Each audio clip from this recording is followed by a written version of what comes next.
তুমি আমারে ছাইরা গেছো। হাহ, সময় তোমারে ঠিকই উত্তর দিবে। তুমি কি পাইছো আর কি হারাইছো।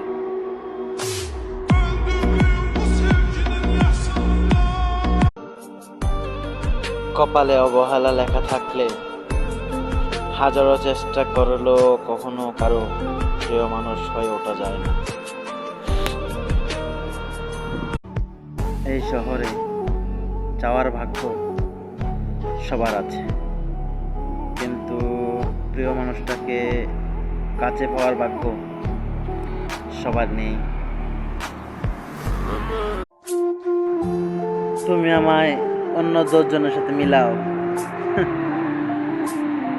আমি তো তোমারে সবার থেকে আলাদা ভাবতাম।